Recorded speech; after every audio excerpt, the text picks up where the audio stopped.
अमेरिकी यात्रा के दौरान राहुल गांधी ने बहुत सारी ऐसे बातें कही जिसको लेकर के देश में, भारत में बहुत आलोचना हुई, प्रत्यालोचना हुई। कुछ लोग उसके समर्थन में खड़े थे, कुछ लोग उसके विरोध में, और उन्होंने अपनी 2-3 दिनों की जो यात्रा में अलग अलग जगहों पर बयान दिया। उसका लब्बो-लुआब ये था कि वो सरकार और बीजेपी और आरएसएस के खिलाफ हमले कर रहे थे और एक तरीके से ये बताने की कोशिश कर रहे थे कि भारत का जो लोकतंत्र है वो बिल्कुल मृतप्राय है। वहाँ की संस्थाओं पर सरकार और आरएसएस के कब्जे हैं। और एक बात ये कह रहे थे बार बार वो कि विपक्ष का मतलब सिर्फ होना नहीं, विपक्ष का इंस्टीट्यूशंस को उनके साथ खड़े होना चाहिए।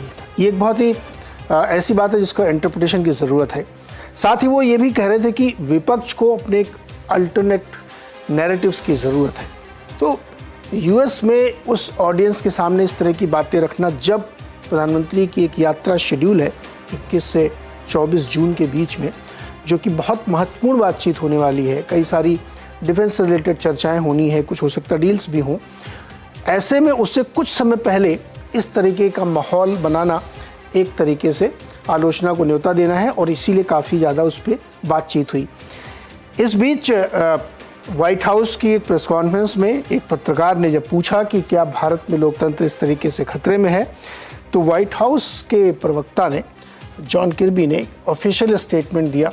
उन्होंने इस बात को बताया कि भारत एक बहुत ही लाइवली और रोबस्ट डेमोक्रेसी है। आइए उनको सुनते फिर इस बातचीत को आगे बढ़ाएंगे।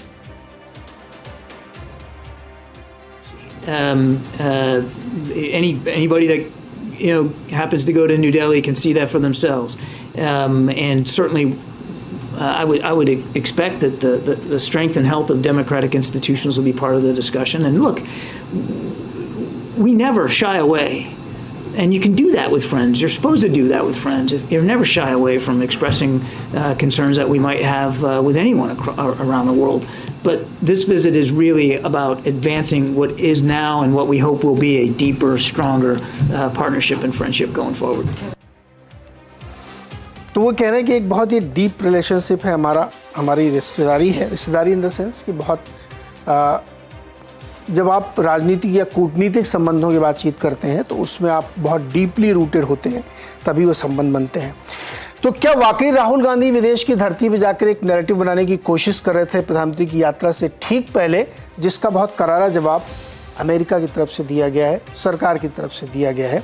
तो ये उनके इस नैरेटिव्स को फिजल आउट करता है, या वो कुछ ऐसे मुद्दे खड़े करने की कोशिश कर रहे हैं जिसका ऑडियंस एक्चुअली भारत में है, लेकिन वो विदेश में जाके ये बात कर रहे हैं, या बिग नैरेटिव्स बनाने की कोशिश कर रहे हैं, तरह तरह की बातें कर रहे हैं। इसी के बाद हम समझने की कोशिश करेंगे कि दरअसल इसका मकसद क्या है और क्या राहुल गांधी को एक करारा जवाब मिल गया है, या ये चीज़ जितनी दिख रही है उससे कहीं ज़्यादा डीप रूटेड है। मैं उसको उसी संदर्भ में समझने की कोशिश करनी चाहिए।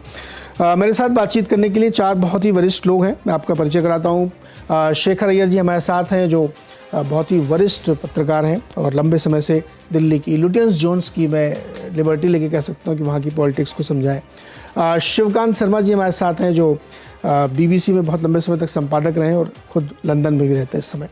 प्रेम कुमार जी हैं, सीनियर जर्नलिस्ट हैं हमारे साथ, वो भी जुड़ेंगे। और मेरे दोस्त राहुल वर्मा, जो सेंटर फॉर पॉलिसी रिसर्च के फेलो हैं और पॉलिटिकल कमेंटेटर हैं। आप सबका सर बहुत बहुत स्वागत है इस चर्चा में।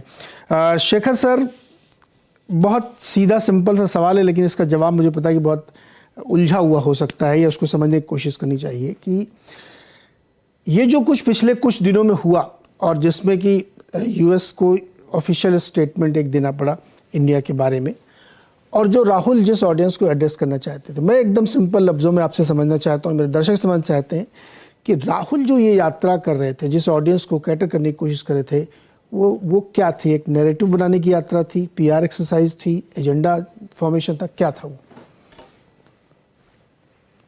नहीं नीरज जी, राहुल का यात्रा तो बड़ा क्लियर एजेंडा था कि क्योंकि वो जिस तरह इसकी प्लानिंग भी हुई थी ठीक 1 महीना पहले, मतलब प्रधानमंत्री वहां पहुंचने से पहले वो चाहते थे वहां पे एक एटमॉस्फेयर बना दे कि ताकि ये सारे सवालें आए, खास करके लोकतंत्र को लेकर, इंस्टीट्यूशंस को लेकर, ताकि मोदी जी को ऐसा कुछ बेनिफिट ना हो, कम से कम अमेरिकन परसेप्शन में, कि बड़े पावरफुल लीडर आ रहे हैं, बड़े स्टेबल सरकार को हेड करते हैं और अमेरिका के लिए एक लंबा लॉन्ग स्टैंडिंग अलाय होंगे, क्योंकि इस विजिट जो है एक स्टेट विजिट है। स्टेट विजिट अमेरिकन के जो पैरेलल्स में अगर देखेंगे उसकी बहुत महत्व रखता है और बहुत अहम है। उसमें खास बात यह है कि देखिए, स्टेट विजिट एक राष्ट्रपति, अमेरिका के राष्ट्रपति अपने कार्यकाल में, जो 4 साल के कार्यकाल में कुछ चुने हुए नेता को देते हैं। अब प्रेसिडेंट बाइडेन ने लास्ट मेरे ख्याल में फर्स्ट स्टेट विजिट उन्होंने इनवाइट किया फ्रेंच प्रेसिडेंट को, मैक्रोन को, जो अभी दिसंबर में आके गए। तो बड़े स्ट्रॉन्ग अलाइज के साथ स्टेट विजिट होता है जब बहुत तैयारी हुई है, उस रिलेशनशिप पे बहुत चीजें आइडेंटिफाई हुई है, कुछ एग्रीमेंट्स होंगे, क्योंकि ये बड़ी सेरेमोनियल होती है कि आप जैसे पहुंचेंगे वॉशिंगटन डीसी में, आपको एयरपोर्ट से ही स्वागत किया जाएगा, फिर आपको इन्विटेशन होती है ब्लेयर हाउस, जो व्हाइट हाउस के कॉम्प्लेक्स के अंदर, वहां पे आपको you will be the guest of the president, और स्टार्ट में एक डिनर, प्रेसिडेंट बाइडेन आपके लिए डिनर देंगे। ये बहुत खास होती है। लास्ट ऐसे स्टेट विजिट हुआ था 2009 में, जब डॉक्टर मनमोहन सिंह गए थे। वो भी आप जानते हैं उस समय बहुत इंपॉर्टेंस दी गई थी इंडो यूएस न्यूक्लियर डील के लिए। तो प्रधानमंत्री कई बार जा चुके हैं, 5-6 बार तो ऐसे गए हैं वो अमेरिका, कभी वर्किंग विजिट, कभी ये विजिट, ऐसे कई बार हुआ है। या बहुत बार तो न्यूयॉर्क जाते हैं, इवन जनरल असेंबली का एड्रेस हो। लेकिन इस बार क्या है, देखिए, इसमें बहुत प्रिपरेशन हुई है। इस प्रिपरेशन में 2 प्रकार की प्रिपरेशन मैं चाहता हूं उसको थोड़ा डिटेल बताऊं। एक प्रिपरेशन होती है, अमेरिकन सरकार एसेस करती है मोदी जी का पॉलिटिकल क्या है, पोजीशन क्या है, स्टैंडिंग क्या है, क्या इनके साथ अभी एंगेज करके, जब चुनाव है 2024 में, इनके से एंगेज करके, एग्रीमेंट करके, क्या है सरकार की स्थिति, क्या है उसकी पॉलिटिकल चैलेंजेस आगे क्या है, इसकी पूरा असेसमेंट होती है अपनी सीआईए के तरफ से, अपने स्टेट डिपार्टमेंट तरफ से, अपने बाकी एक्सपर्ट्स असेस करके फिर तय करते हैं कि ये चीजों पर हमें आगे बढ़ना है, इन चीजों पे एग्रीमेंट करना है, ये करके होती है। और ये वैसे हम जब जाते हैं, हमारी RAW हो, हमारे एक्सटर्नल अफेयर्स मिनिस्ट्री हो, PMO हो, ये सारे असेस करते हैं कि अभी जाके बाइडेन सरकार, प्रेसिडेंट बाइडेन, क्योंकि वहां भी अभी शुरू हो जाएगा अगले साल से प्रेसिडेंशियल, पूरा प्राइमरी से लेकर एक इलेक्शन मूड आ जाएगा। लेकिन इस बार आप देखेंगे इतनी प्रिपरेशन हुई है। देखिए, अमेरिका, सीधी बात है कि अमेरिका इंडिया को देखता है कि लॉन्ग स्टैंडिंग अलाय है, और आज जो चाइना से जो जियोपॉलिटिकल खतरा आ रहा है उसमें इंडिया के साथ मिलकर काम करना है।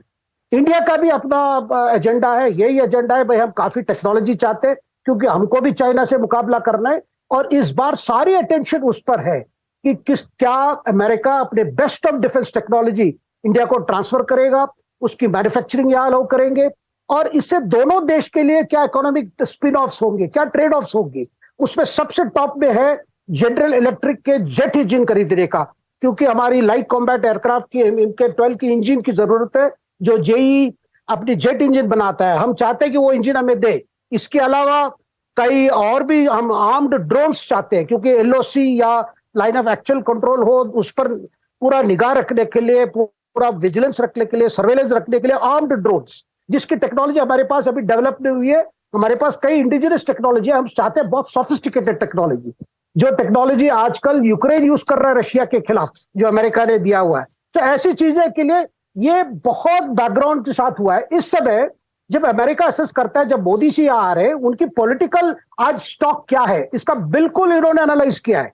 कर्नाटका चुनाव का भी असर एनालाइज किया है, क्योंकि उसके बाद ही वो बुला के एग्रीमेंट करते हैं। सो सारी चीजें उसमें गई है। और ये जो ऑपोजिशन की कैंपेन लगातार रही है कि डेमोक्रेसी खतरा में है, इंस्टीट्यूशंस की कमजोरी हो रही है, सरकार विपक्ष की बात सुनती नहीं, ये सारे बातें भी, लेकिन आज इकोनॉमिक एजेंडा इतना टॉप पे है और उनको लगता है कि Modi ji is a leader we can invest with lot of agreements. ये देखिए, अमेरिका हमेशा डेमोक्रेसी तो कहते हैं, और दूसरी बात, ये बाइडेन सरकार है, ये डेमोक्रेटिक सरकार है, ये रिपब्लिकन ट्रंप की सरकार नहीं है जो तुरंत मोदी जी का वाह करे, क्योंकि इनकी भी एक लोकल डोमेस्टिक पॉलिटिकल एजेंडा भी है, भाई डेमोक्रेसी के लिए आवाज उठाओ। आज भी अगर देखेंगे स्टेट जो व्हाइट हाउस स्पोक्सपर्सन की बातों में क्या कह रहे थे, डेमोक्रेसी के तो नहीं, आप दिल्ली जाइए देखिए तो चल रहा है सब ठीक है, क्या है, अगर कोई कमजोर कुछ चीजें हैं हम तो दोस्त को बता सकते हैं। तो इसका मतलब है अपनी तरफ से वो नहीं चाहते कि डोमेस्टिक पॉलिटिक्स में हम इसमें ना फंसे, क्योंकि वो भी बड़े एग्रीमेंट चाहते हैं और हम भी चाहते हैं, यही है बात। लेकिन राहुल गांधी जी का दूसरा पीड़ा है, वो चाहते हैं भाई चुनाव से पहले क्या ये अमेरिका विजिट उनके लिए फायदा दे देगा? ऑस्ट्रेलिया गए थे, वहां भी बड़ा एंडोर्समेंट हुआ, जापान में भी अच्छा हुआ, G7 में चले गए, अभी सितंबर में G20 होगा। कांग्रेस और विपक्ष के लिए यही हमेशा सोच है, भाई इससे इसको पॉलिटिकल फायदा क्या मिल जाएगा मोदी को, अगर हो सके तो हम उसको रोके, कुछ उसको कमजोर करें, कुछ उसको ये दिखाएं। भाई ये कहेंगे भाई आईना दिखा रहे, इतना अच्छा नहीं है भारत, इतना कोई बड़ी तरक्की नहीं हो रही है। ये अपने पॉलिटिकल एजेंडा है क्योंकि चुनाव है।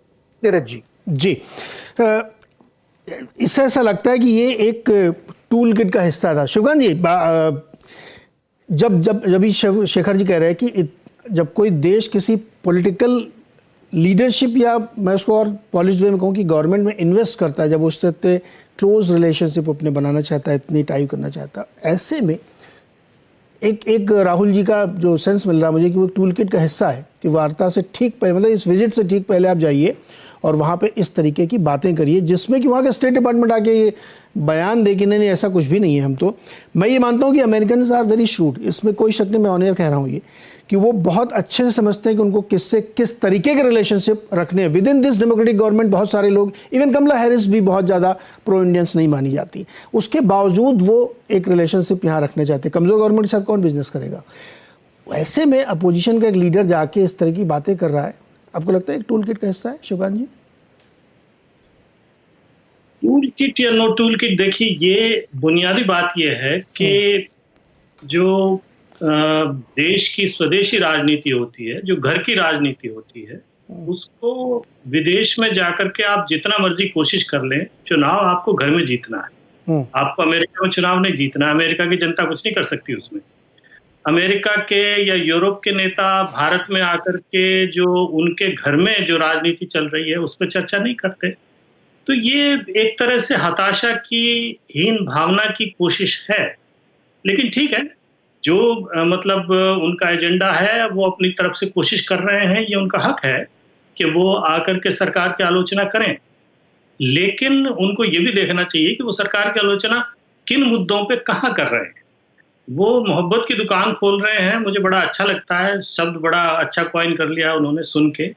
लेकिन मोहब्बत की दुकान आप नफरत के बाजार में जाकर के उसका विज्ञापन कर रहे हैं, क्योंकि जहां आप उसका विज्ञापन कर रहे हैं वहां 2022 के आंकड़े उठा के देखिए, अमेरिका में 10,530 हेट क्राइम हुए हैं, जिसमें से 64% जो हेट क्राइम हैं वो अल्पसंख्यकों और कालों के खिलाफ हैं, और 14% जो हेट क्राइम हैं वो मतलब जाति पर आधारित है, वो लिंग पर आधारित है।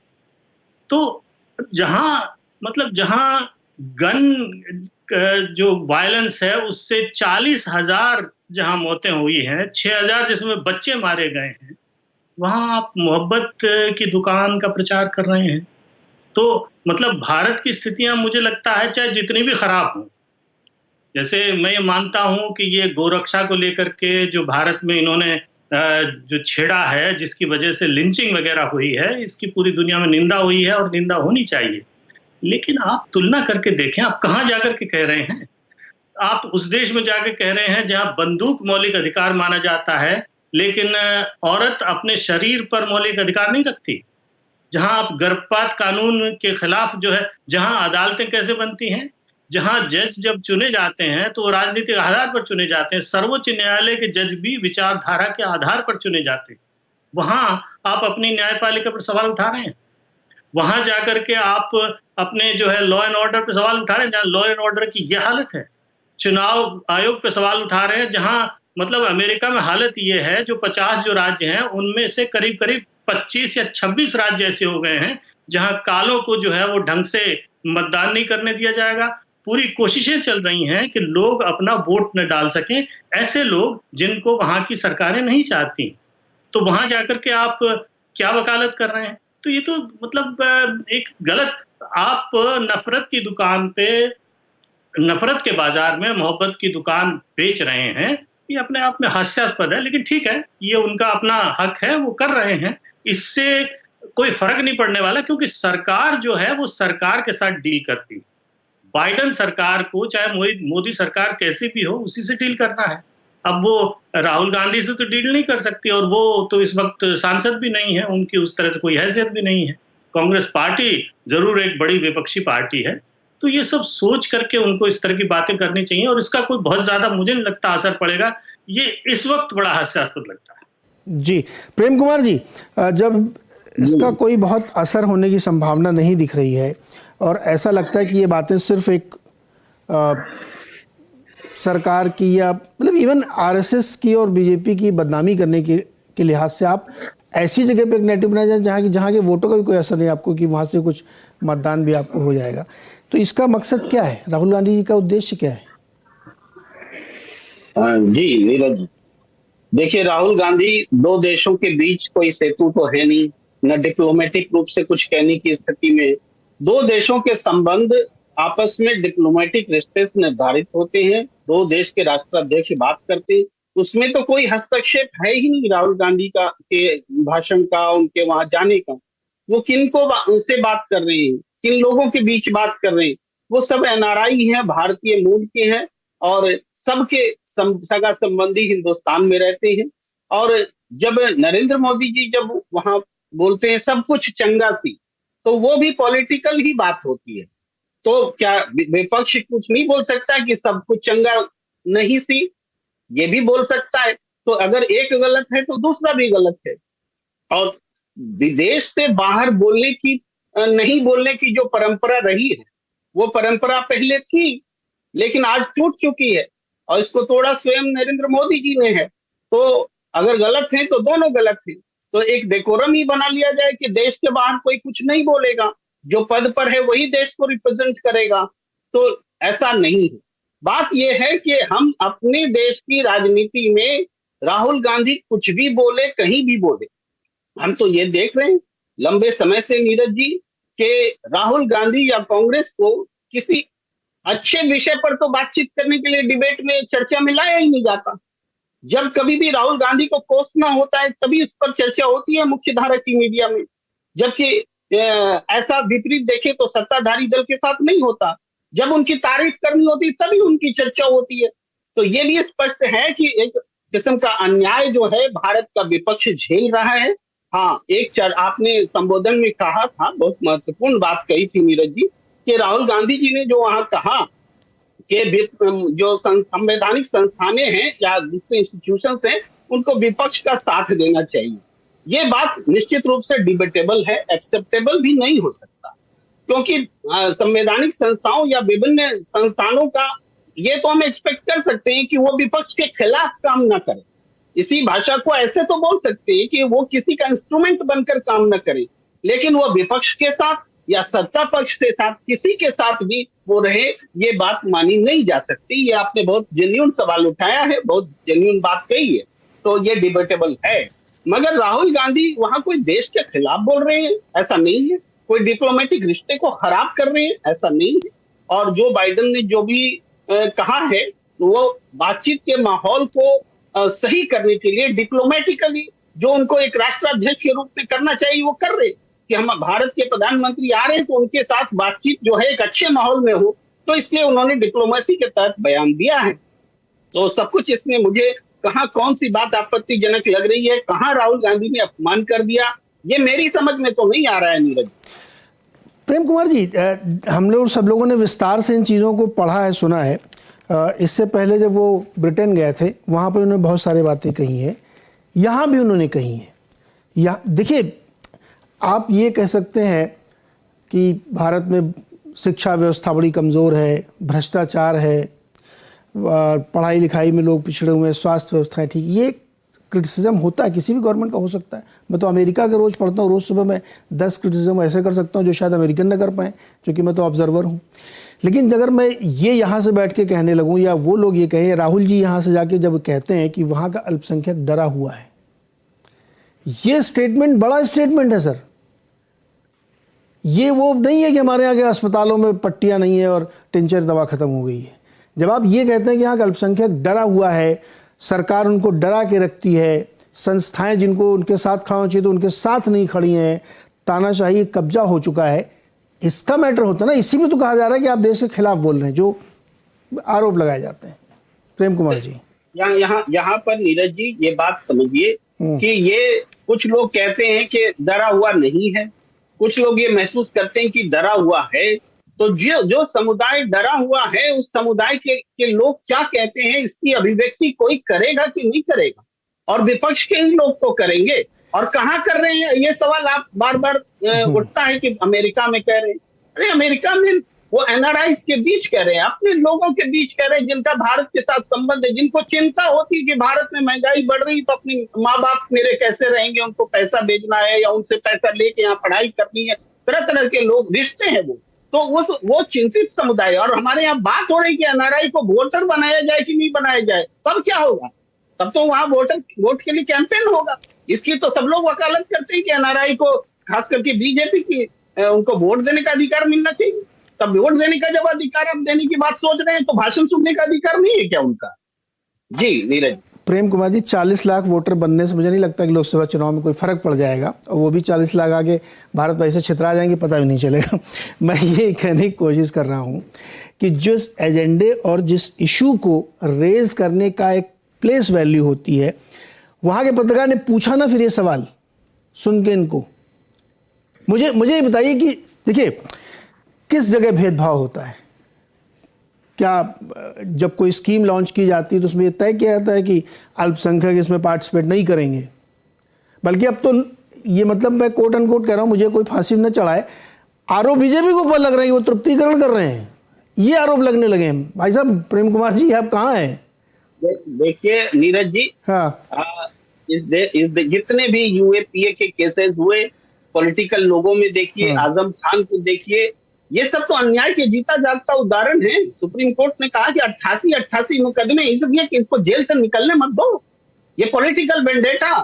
और आजम खान भी तो बोलते हैं कि हम मुसलमान हैं इसलिए हमारे साथ ऐसा। कौन एड्रेस करेगा इस बात को? कोई तो करेगा। एक मिनट सर, अभी अवधेश राय को जब सजा, अवधेश राय मामले में सजा दी गई, 32 साल से मुकदमा चल रहा था, ये अन्याय नहीं था? ये अन्याय, अब वो चूंकि उनका नाम मुख्तार अंसारी है तो इसलिए उनके साथ अन्याय हो रहा है। अतीक अहमद के साथ अन्याय हो रहा था क्योंकि उनका नाम मुस्लिम है।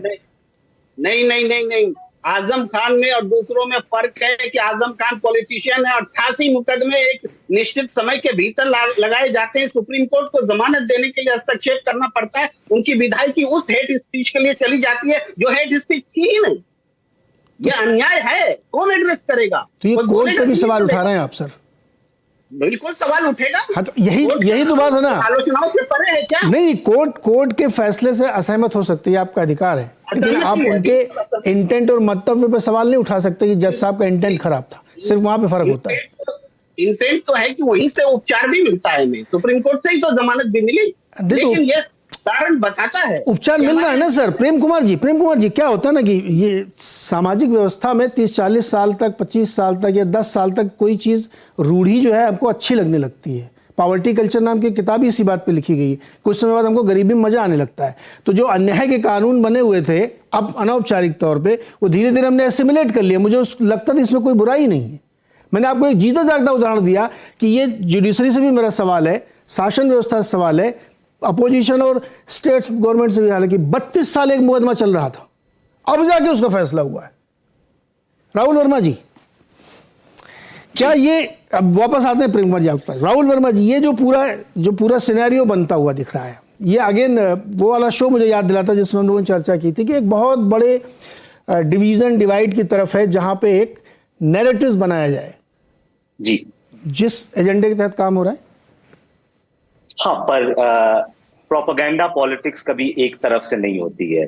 प्रोपेगेंडा पॉलिटिक्स दोनों तरफ से इस समय हो रही है। वो डिवीजन का एक सबसे इम्पॉर्टेंट लक्षण है। देखिए, पहली बात, आप पिछले 7-8-10 सालों में क्या देख रहे हैं कि भारतीय राजनीति में डायस्पोरा पॉलिटिक्स अब एक इम्पॉर्टेंट रोल प्ले कर रही है। अब इसको इससे मत जोड़िए कि वो 20 लाख या 30 लाख मतदाता बनेंगे और पूरे देश के 543 कॉन्स्टिट्यूएंसी में अगर बिखर जाएंगे तो उसका कोई असर उस तरह से नहीं होगा। आप देखिए, जब प्रधानमंत्री भी ढेर सारे देशों में जाते हैं, वो वहां की डायस्पोरा को अलग से एड्रेस कर रहे हैं। और आप देखेंगे कि पिछले 5-8 सालों में राहुल गांधी भी लगातार जब अपने विदेशी दौरों पे जाते हैं तो वहां पे भारतीय मूल के लोगों से मिलते हैं और उनके साथ अपनी बातचीत करते हैं। तो क्योंकि भारत से बहुत ढेर सारे लोग अलग अलग देशों में, चाहे वहां के नागरिक बन गए हैं, चाहे वो वहां पे कामकाज या पढ़ाई के लिए हैं, वो एक बड़ी जनसंख्या है। और इस वजह से अब डायस्पोरा का पॉलिटिक्स बहुत ही इंपॉर्टेंट होता जाएगा। दोनों तरफ के पक्ष उसको मोबिलाइज करने की कोशिश करेंगे। एक तो सिंपल सा कारण होता है कि रिसोर्स मोबिलाइजेशन वहां से बहुत अच्छा हो सकता है, और इसी वजह से शायद आप देखेंगे सारी पार्टियों में सहमति है, पार्टियों पर एफसीआरए का कानून नहीं लगता है, वो फॉरेन कॉन्ट्रीब्यूशंस ले सकते हैं, बाकी सारी संस्थाओं के ऊपर फॉरेन कॉन्ट्रीब्यूशन का कानून लगता है।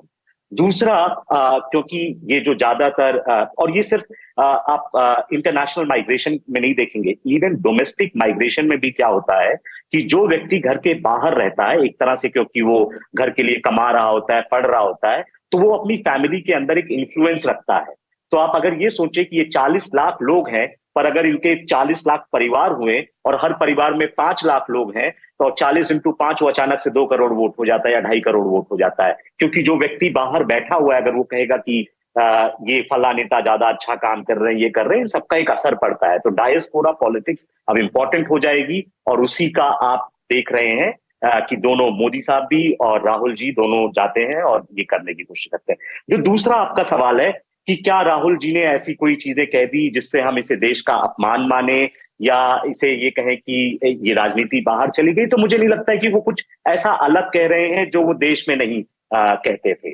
वो अगर आप कोलार में जाएं या कर्नाटक में जाएं या यूपी में जाएं, वो वही यहाँ भी कहते हैं और वही वहां भी कहते हैं। मोदी जी भी जो यहाँ कहते हैं वो वही करते हैं। तो अब आप इस मीडिया के जमाने में जहां पे आप कैलिफोर्निया में भाषण दे रहे हैं या कोलार में भाषण दे रहे हैं या दिल्ली में दे रहे हैं, अब ये हर जगह फैलता है। तो आप ये मत सोचिए कि अमेरिका में गए क्या बोला, यहाँ क्या बोला, हर जगह हर चीज सुनी जाती है और हर चीज के बारे में चर्चा होती है। तो कहीं और ये अब ये एक तरफ से नहीं होगा कि जहां पे आपको लगेगा कि देश की बात वहां क्यों बोली। अब इससे ऐसा तो फिर आप और मैं जो लेखक हैं, कल को हमसे कोई कहेगा कि आपने वॉशिंगटन पोस्ट में ये क्यों लिखा या आपने उसमें क्यों लिखा। तो ये अब जो ग्लोबलाइज और मीडियाटाइज्ड एज है, उसमें ये बाउंड्रीज अब कुछ खास मैटर नहीं करती हैं।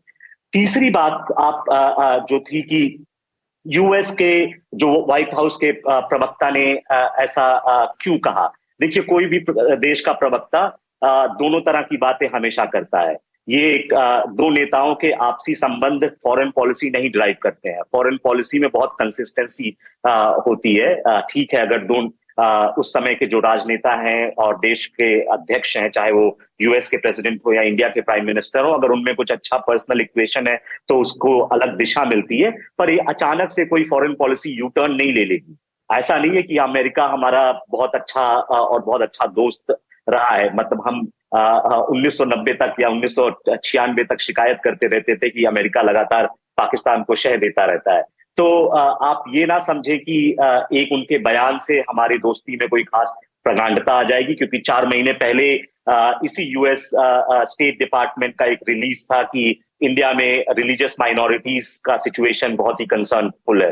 तो हर समय ये एक अपने आप में पॉलिटिक्स का हिस्सा होता है, जहां पे आप कभी कुछ कहते हैं कभी कुछ कहते हैं, और आप चाहते हैं कि जब टेबल पे बात हो तो आप साइकोलॉजिकल प्रेशर बिल्ड करने की कोशिश होती है। अब आप हमेशा अगर किसी को बुरा भलाई कहने लगेंगे तो फिर आपसे वो बात भी नहीं करेगा। तो कभी थोड़ा सा अच्छा कहेंगे, कभी थोड़ा सा बुरा कहेंगे, ये सारी चीजें चलती रहती है। तो मुझे नहीं लगता है कि इसको यूएस डिपार्टमेंट के इस स्टेटमेंट को हमें ये देखना चाहिए कि वो हमारी पॉलिटिक्स को एंडोर्स कर रहा है, क्योंकि 2 महीने बाद वो कुछ कह देगा तो हम फिर उससे नकारा करने लगेंगे। ना हमें यूएस का गुड सर्टिफिकेट चाहिए, ना हमें उसे बैड सर्टिफिकेट चाहिए।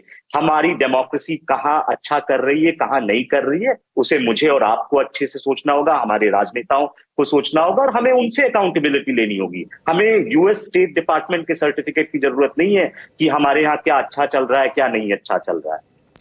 एक बड़ा अच्छा पॉइंट आपने राहुल जी रखा है कि इस डिजिटल एज में ये बहुत इरेलेवेंट है कि आप कहाँ बोल रहे हैं, क्योंकि वो बात पहुँच जाती है वहाँ पे। ये बिल्कुल सही बात आपने कही। और दूसरी बात ये आपकी भी सही है कि जब डिजिटल एज में सब लोग एक दूसरे से कनेक्टेड हैं और सबको ये बात मालूम है, तो मैं जाके कहीं टोक्यो में किसी को बात बताऊं कि इस समय हमारे गांव में बहुत बाढ़ आई हुई है, तभी उसको पता चले, ये भी एक बात उसके साथ जुड़ जाती है। उनके घर वालों को पहले से पता होगा कि हमारे यहाँ बाढ़, हमको टोक्यो वाले चाचा को बताने की ज़रूरत नहीं है कि हमारे यहाँ क्या समस्या है। लेकिन अच्छा राहुल जी, ये बताइए फिर एक सवाल मैं सबसे ही पूछना चाहता हूँ कि जो बात बहुत मतलब क्रिटिसाइज लोग कर रहे हैं कि राहुल जी वहाँ जाके ऐसा बोलते वैसा बोलते। बीजेपी उनको हमेशा ही मानती है कि बहुत बड़े लीडर हैं अपोजिशन के लिए, हमारे लिए बहुत मायने, तो फिर ये इतना तवज्जो क्यों? तवज्जो ये राजनीति का हिस्सा है। राहुल गांधी को लगातार तवज्जो बीजेपी इस दोनों चीजें कहेगी कि वो कमजोर है। हाँ। ये राजनीति का हिस्सा है, वो कमजोर है और उनको तवज्जो देना। क्यों? क्योंकि जो कमजोर है अगर आप उसको तवज्जो देंगे तो आप उससे निपट भी सकते हैं। वो उसकी पॉलिटिक्स नोन है। आप अननोन पॉलिटिक्स नहीं चाहते हैं, आप नोन पॉलिटिक्स चाहते हैं, क्योंकि आपकी फिर स्ट्रैटेजी अच्छे से काम करेगी। तो वो दोनों चीजें हैं, मतलब कि, और वो ये भी जानते हैं कि राहुल गांधी देश की सबसे बड़ी विपक्षी पार्टी के नेता हैं, तो आप मतलब वो कुछ भी कहीं बोलेंगे उसको ज्यादा तूल मिलेगी बनस्पत अगर कोई किसी छोटी सी पार्टी का नेता हो। और राहुल गांधी इसलिए भी, देखिए मतलब ये अब सही है गलत है, पर राहुल गांधी और कांग्रेस पार्टी ये इंटरनलाइज कर चुकी है कि वो जो बातें जब इस देश में कहते हैं तो उसको उतना नहीं ध्यान दिया जाता, उतना नहीं सुना जाता है, उसको उतना नहीं दिखाया जाता है। इसलिए वो ऐसे चैनल्स ढूंढ रहे हैं, ऐसे माध्यम, ऐसे प्लेटफॉर्म ढूंढते हैं जहां पे वो जाके बात करें। तो ये उनको ज्यादा मतलब टीवी लाइमलाइट या फिर न्यूज मीडिया उसे कवर करेगा। इसका मतलब मैं ये नहीं कह रहा हूं कि वो सही कर रहे हैं, अच्छा कर रहे हैं। देखिए at the end of the day, जैसे शुरू के यहाँ पे पैनल में बैठे विद्वानों ने बोला कि आखिरकार भाई आप अगर आप दूसरे देश से कहेंगे कि आप इंटरवीन करिए हमारी पॉलिटिक्स में, तो उसका यहाँ पे बैकफायर ही करेगा कांग्रेस की पॉलिटिक्स को। और अल्टीमेटली आपको पॉलिटिक्स यहीं पे करना है। आपको यहाँ के लोगों को कन्विंस करना है कि डेमोक्रेसी नहीं ठीक चल रही है, आपके यहाँ के लोगों को कन्विंस करना है कि रिलीजियस माइनॉरिटीज की हालत ठीक नहीं है, क्योंकि अल्टीमेटली पॉलिटिक्स यहीं से डिसाइड होगी। आप अगर यूएस से पॉलिटिक्स या किसी और देश से आप चाहेंगे कि वो इंटरवीन करे, ये बैकफायर कर जाएगा, बिकॉज फिर नेशनलिस्टिक सेंटिमेंट हाई हो जाएंगे जिसे बीजेपी मोबिलाइज कर सकती है, और वो तवज्जो देने का कारण भी यही है। शिवकांत जी आपको जोड़ना चाह रहे थे? मैं बस राहुल जी की बात में यही जोड़ना चाह रहा था, आपके सवाल का जवाब भी है ये कि उसकी वजह ये है, ये जो बातें जाकर के अमेरिका में या यूरोप में कहना ज्यादा महत्वपूर्ण है कि अमेरिका और यूरोप के जो मीडिया आउटलेट्स हैं, चाहे वो न्यूज़पेपर हैं चाहे वो टेलीविजन है, उसमें अगर कोई छींक भी दे तो उस पर ज्यादा भारत में ध्यान दिया जाता है। कुछ भी कहे, उसमें कोई आधार हो न हो, कितना ही शोधपूर्ण लेख हो, कितना ही घटिया लेख हो, आमतौर पर बहुत ही घटिया लेख होते हैं, मैं ये मान के चलता हूं, लेकिन उसके बावजूद जो हमारा जो बुद्धिजीवी वर्ग है वो उसको लेकर के उड़ता, उस पर उसका बड़ा भारी प्रभाव पड़ता है। अब ये मानसिकता क्यों है, इसका बहुत पुराना इतिहास है। ये हीन मानसिकता है। हम अपनी भाषा को लेकर के भी यही हीन भावना रखते हैं। हम अपनी भाषा में बात करेंगे और जब हमें कोई वजनदार बात कहनी होगी तो हम कोशिश करेंगे उसको अंग्रेजी में या दूसरी भाषा में बोल करके बताएं, ताकि ये मान के चलते हैं उसके पीछे मानसिकता ये होती है कि उसका कुछ ज्यादा असर पड़ेगा। तो अमेरिका को मंच बनाना इसलिए जरूरी है कि वहां जो बात कहेंगे, बात वही भारत में कह रहे हैं, उसकी जो गूंज आएगी उसका ज्यादा असर होगा। और ये जो इंडोर्समेंट की बात चल रही थी ना, ये भी देखें, आप गौर करें, अस्मा खालिद कौन है? जो नेशनल एनपीआर जो उनका रेडियो स्टेशन है उसकी वो सीनियर कॉरेस्पॉन्डेंट है, लेकिन वो पाकिस्तान मूल की हैं। उनको भर के भेजा गया था। उन्होंने ये खास तौर पे सवाल उठाया इस प्रवक्ता को एम्बैरेस करने के लिए कि अभी विजिट होने वाली है और ऐसे आदमी को आप बुला रहे हैं, उससे क्या बात करेंगे क्या नहीं बात करेंगे। तो वो कोई अपने चला करके अपने तौर पे नहीं कहने वाले थे। उनसे सवाल पूछा गया तो उनको जवाब देना पड़ा और उन्होंने डिफेंस में जवाब दिया। इम्पॉर्टेंट यही बात है, आप चूंकि चर्चा को आप वहाँ पे ले आए कि जो फॉरेन मीडिया है उसके जो टूल्स हैं या उसको जो लोग रन करते हैं वो हम सबको मालूम है। शिवकांत जी को हमसे कहीं ज़्यादा बेहतर मालूम होगा। इसलिए जब वहाँ पे सवाल पूछे जाते हैं या वहाँ पे कोई आर्टिकल छपता है या वहाँ पे कोई, तो वो लोडेड होता है। उसके पीछे बहुत बड़ा मकसद होता है कि ये एक एक लाइन जो लिखी जा रही है, एक एक शब्द जो 300 शब्दों का आर्टिकल लिखा गया, वो क्यों लिखा गया है, इसलिए शायद उस पर ज़्यादा चर्चा बहस होती है। शेखर सर, मुझे आपसे ये समझना है कि सवाल वही है, मैं उसको रिफ्रेश कर रहा हूँ, थोड़ा और उसको लोड कर रहा हूँ कि ये जो राहुल की हर बात पर बीजेपी पिनक जाती है एकदम से, इसके पीछे क्या वाकई भारत जोड़ो यात्रा और कर्नाटक होते हुए, चुनाव होते हुए उनका कद थोड़ा बड़ा हो गया है? उनको लगता है बीजेपी को कि ये थोड़ा सीरियस होते जा रहे हैं, ये एक वजह है?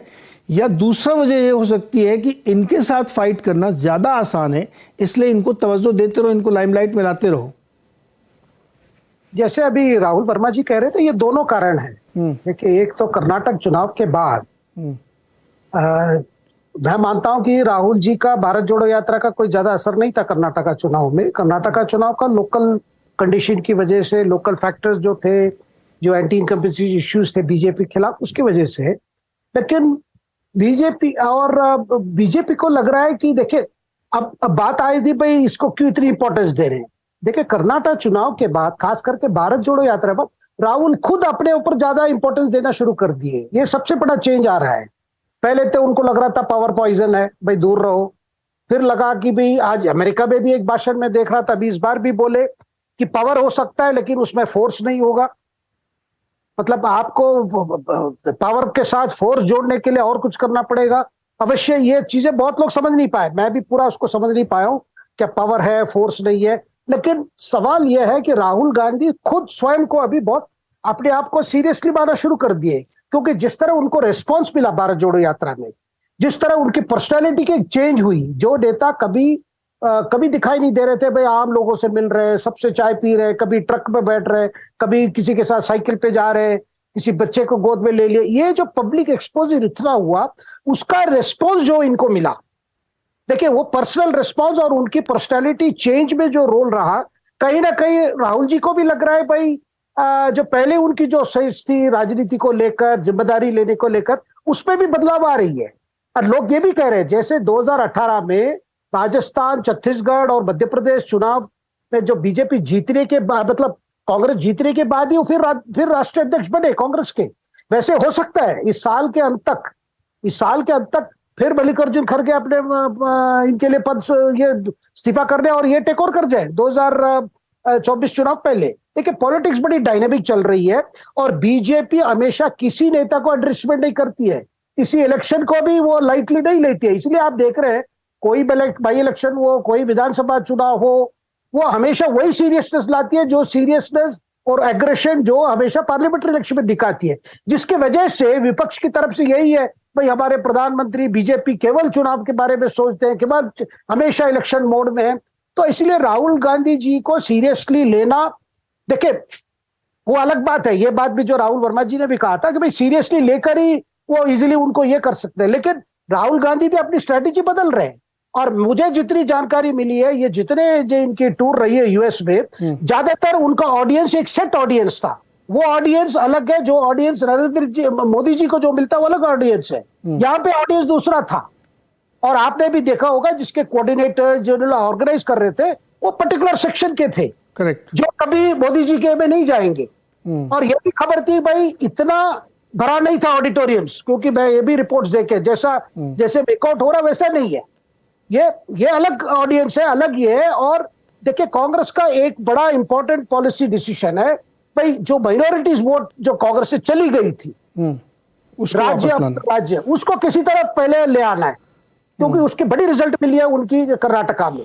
पता नहीं आगे मध्य प्रदेश में कितना असर होगा, राजस्थान में कितना असर होगा, छत्तीसगढ़ में, क्योंकि वहां पे ये फैक्टर ज्यादा नहीं है। लेकिन एक स्ट्रेटेजी जरूर है कि आपकी अगर रिवाइवल की एक है तो पहले आप माइनॉरिटीज वोट आ जाए, फिर बाकी जात का। एक समय में उत्तर प्रदेश हो या बिहार में कांग्रेस का बड़ा स्ट्रेटेजी यही था कि ब्राह्मण वोट, मुसलमान वोट और दलित वोट, क्योंकि उस समय पॉलिटिक्स, ओबीसी पॉलिटिक्स इतनी बड़ी रूप से शुरू नहीं हुई थी। तो ये सारी स्ट्रेटेजी होते जा रहे हैं। इसलिए तो आप देख रहे राहुल जी पूरा समर्थन कर रहे हैं सेंसस, कास्ट बेस्ड सेंसस, कहीं ना कहीं उसमें मंडल, देखिए इसके साथ वो भी जोड़ रहे हैं।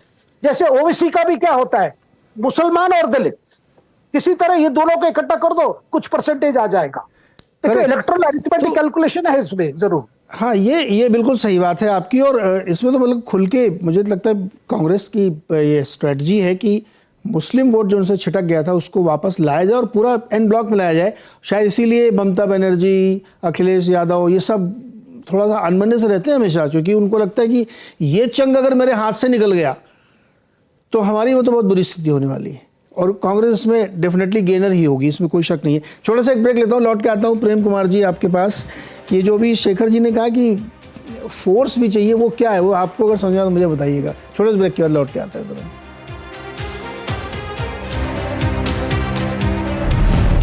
और एक चर्चा हो रही थी कि अमेरिकी यात्रा से पहले राहुल जी जो वहाँ बोले उसी पे कई सारी बात अपनी रख रहे थे। प्रेम कुमार जी, इसमें कोई शक नहीं कि राहुल जी को अपनी बात रखने का अधिकार है और आजकल डिजिटल ज़माने में चाहे जहाँ बोलो सब बात एक दूसरे से पहुँच जाती है। कर्नाटक चुनाव के बाद और उनका कॉन्फिडेंस बूस्ट हुआ और वो थोड़ा सा बदले से है, इसमें तो कोई शक नहीं। वो दिखता है कि वो थोड़े से चेंज हुए हैं। लेकिन जो शेखर सर कह रहे थे कि वो पावर भी चाहिए, फोर्स भी चाहिए, वो क्या है मुझे भी समझना है वो, अगर आपको समझ में आया तो। जी, जहां तक मुझे उनकी बात समझ आई है, हाँ। वो ये कि आज के दौर में नरेंद्र मोदी जी की सरकार के पास बहुत सारे ऐसे फोर्सेस हैं जो कि संवैधानिक निकाय हैं, संस्थानें हैं, ईडी है, सीबीआई है, इस तरह की चीजें हैं जिसको वो फोर्स बता रहे हैं, जिसका इस्तेमाल वो विपक्ष के खिलाफ होते देख रहे हैं। वो कह रहे हैं कि पावर जो है, जो जनता के हाथ से, जनता से आती है, उनके हिसाब से कर्नाटक चुनाव के बाद ये पावर जो है शिफ्ट हो गया है इस सरकार के साथ। जनता की शक्ति जो है, जनता की ताकत है, वो छिटक गई है, ये वो कहना चाहते हैं। मोटे तौर पर आपके इस प्रश्न का यही जवाब है। जी, दूसरा सवाल आपसे भी कि ये जो पुराना वाला सवाल था कि राहुल जी बदले हुए हैं, इसमें कोई शक नहीं, उनको कहने का अधिकार, उसमें कोई शक नहीं है। लेकिन क्या विपक्ष एक अल्टरनेट नैरेटिव खड़ा करने की कोशिश कर रहा है? देखिए, जो बड़ी बात वैचारिक स्तर पे, जी नीरज जी, जो वैचारिक स्तर पर ही कह रहा हूं कि जो बड़ी बात हुई है वो ये कि एक राजनीति बदली थी। नरेंद्र मोदी जी और बीजेपी ने जब 2014 में वो आए थे, तब पूरा जो इलेक्शन कैंपेन है, एक मैनेजमेंट के हाथ में, एक मीडिया मैनेजर्स के हाथों में चला गया और उसके बाद से ये प्रवृत्ति बढ़ी, राजनीति में उसका महत्व भी बढ़ा। और अब राहुल गांधी ने उस चीज को चेंज किया है, वो बदलाव लाया है। उन्होंने जनता के साथ में भारत जोड़ो यात्रा करते हुए कनेक्ट किया है अपनी पार्टी को, और उसके जो इम्पैक्ट दिख रहे हैं, उसका असर दूसरी पार्टियों में भी पड़ना तय है कि जनता के साथ आपको फिर से कनेक्ट करना होगा। अब मीडिया गुरु के सहारे राजनीति ज्यादा दिनों तक नहीं चल सकती। ये राजनीति बदलने की जो कोशिश हुई है, पता नहीं उन्होंने सोच समझ के की या इसके रिजल्ट्स आए, इससे उनको वो अंदर से मिला कि यही रास्ता सही है, और यही कारण है कि वो लोगों के बीच जुड़ने में ज्यादा यकीन कर रहे हैं और कॉन्टैक्ट्स बढ़ा रहे हैं। और इसी बात से आपके उस प्रश्न का भी जवाब इससे जुड़ा हुआ है जिसमें आप कह रहे हैं कि राहुल गांधी को इतना तवज्जो क्यों दिया जा रहा है। देखिए, राहुल गांधी अभी भारत ही नहीं, दुनिया में एक ऐसे इकलौते व्यक्ति बन गए हैं जो किसी तरह का पद नहीं रखते हुए भी वर्ल्ड अट्रैक्शन ले सकते हैं। अमेरिका में बोलेंगे, हिंदुस्तान की मीडिया उस पर बात करेगी, हिंदुस्तान में बोलेंगे, दुनिया में भी चर्चा होगी। प्रधानमंत्री रहे, उनको तो सब दुनिया सुनती है, लेकिन कोई प्रधानमंत्री ना हो, सांसद भी ना हो, आम व्यक्ति हो, ऐसे व्यक्ति वो दुनिया में इकलौते हैं। ये नहीं यार, राहुल गांधी को आप आम व्यक्ति मानते हैं क्या? देखिए, अब यहां से अगर हम जाएंगे, जिस व्यक्ति के पीछे मिलियंस ऑफ पीपल रैली कर रही हो, वो आम व्यक्ति कैसे है? तो अब जाहिर है कि आम व्यक्ति नहीं है। नहीं तो फिर तो उनको ये शक्ति जो है, ये जो शक्ति उनको मिली है, यही वो शक्ति है जिससे भारतीय जनता पार्टी डर रही, क्योंकि ये शक्ति किसी और के पास है ही नहीं। भारत जोड़ो यात्रा से पहले भी वो कहीं भी कुछ भी बोलते थे तो वो हाईलाइट होता, तब वो यात्रा नहीं की थी, तब कोई शक्ति नहीं थी उनके पास इस तरह वाली। इस बात को तब और अब भी जो फर्क है, तब कितना ध्यान दिया जाता था कि आज बोलिए ना, कोई पप्पू बोल सकता है क्या? आज मजाल है कोई राहुल गांधी को पप्पू बोले? पहले तो बोल लेते थे, आराम से बोलते, पहले और अब में बहुत फर्क है। अब राहुल गांधी को पप्पू कोई नहीं बोल सकता, ना कोई सुन करके उसको गंभीरता से लेगा।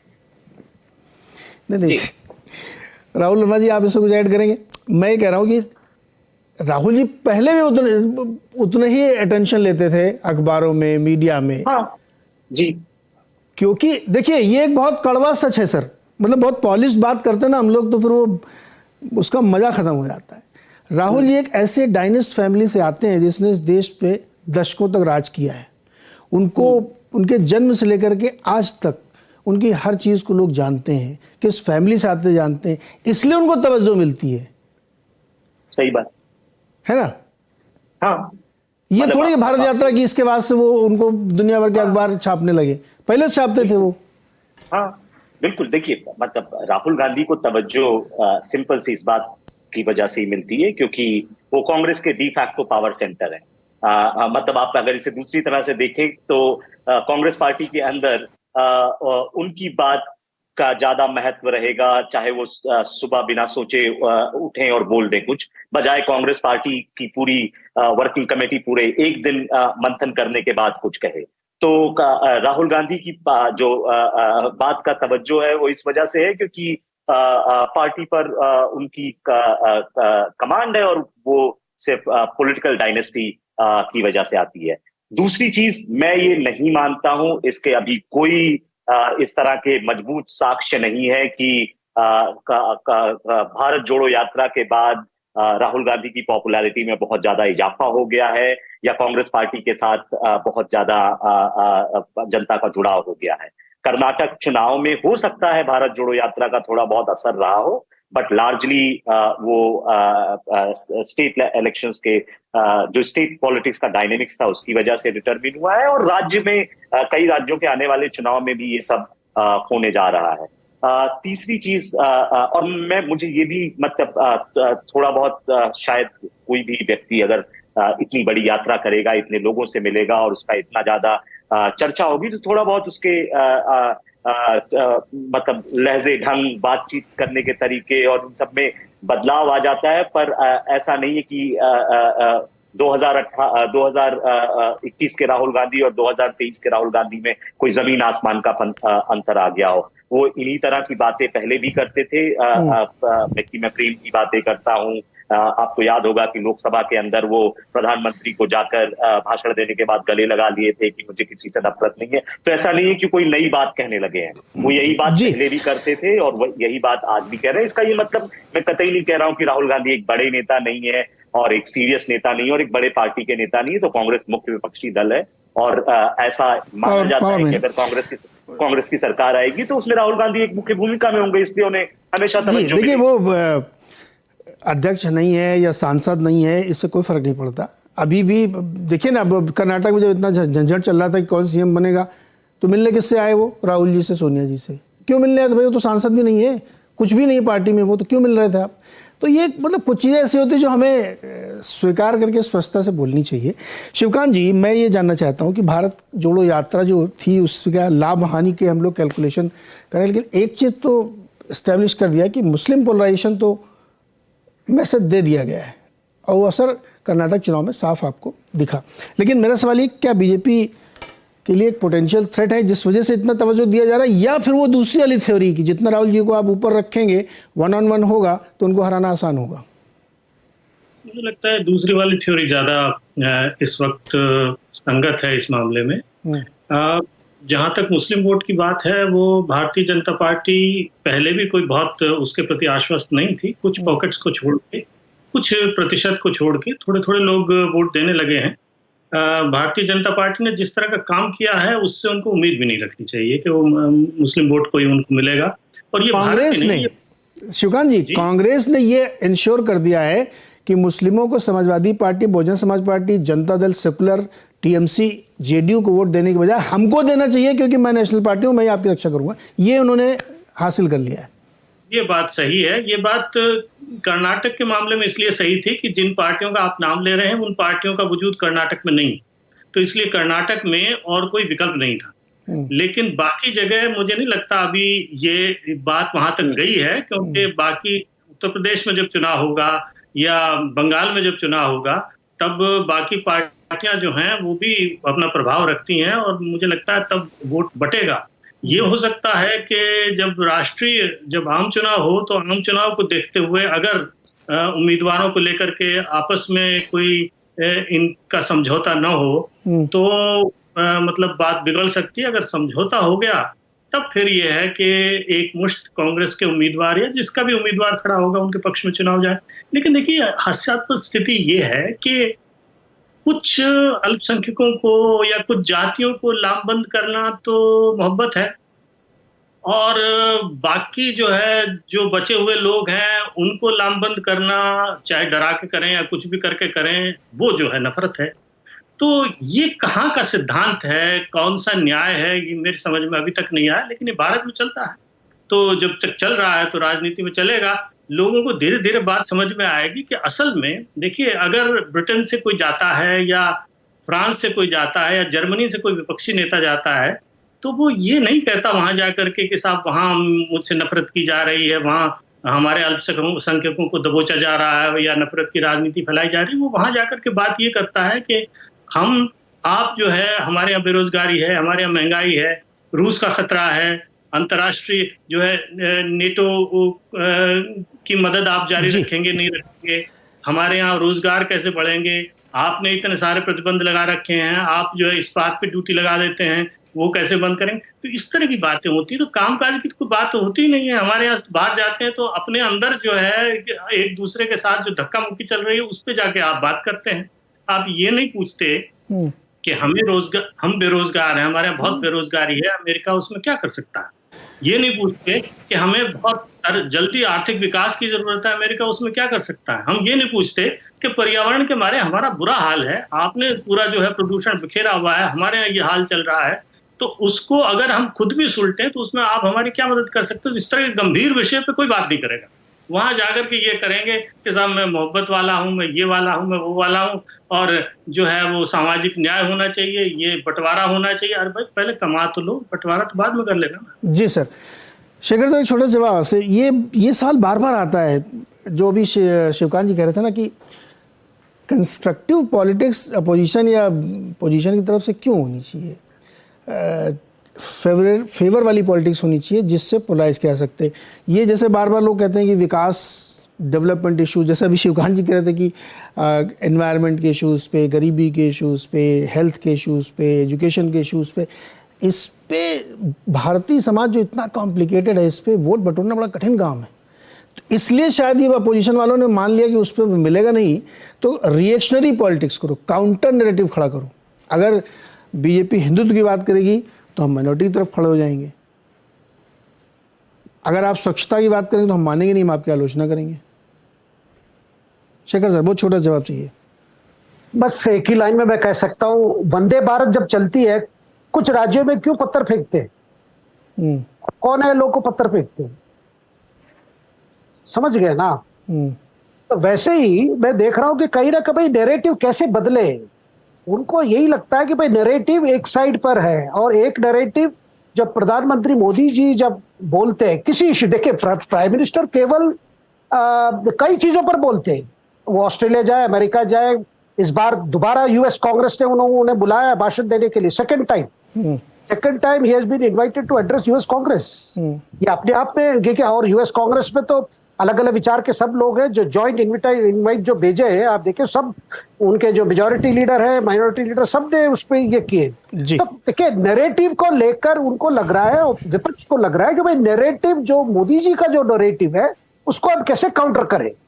कहीं ना कहीं उस काउंटर करने के लिए लगता है भाई ये डेमोक्रेसी बात करो, इंस्टीट्यूशन कमजोर हुआ बात करो। देखिए राहुल जी तो अपना तक अपने जो लोकसभा से उनको जो ये हुआ बहिष्कार हुआ उसको लेकर तो पहले शुरू किए, वो बड़े मैं शॉक हो गया हूं कि मुझे ये नहीं बोले भाई क्यों हुआ, आपने क्या बोला, कोर्ट में आपने माफी मांगने की स्कोप मिली थी, क्यों नहीं किए।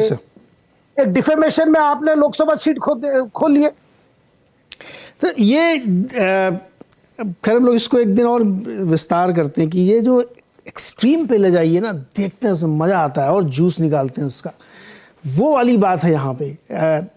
मैं एक बहुत फेवरेट डायलॉग हमेशा बोलता हूँ कि शीला दीक्षित जब दिल्ली में हार गई चुनाव तो मेरा भरोसा उठ गया थोड़े दिन के लिए कि विकास के नाम पर कोई चुनाव जीत सकता है।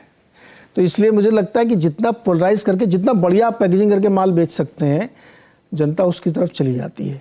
तो खैर अपनी अपनी तरीके से लोग कर रहे हैं। आज के लिए फिलहाल इतना ही सर, बहुत बहुत शुक्रिया हमारे साथ जुड़ने के लिए। अगले हफ्ते या किसी दिन और इसी विषय को और विस्तार से देखेंगे कि 2024 का इलेक्शन किस मोड़ की तरफ पहुंच रहा है। बहुत बहुत शुक्रिया सर।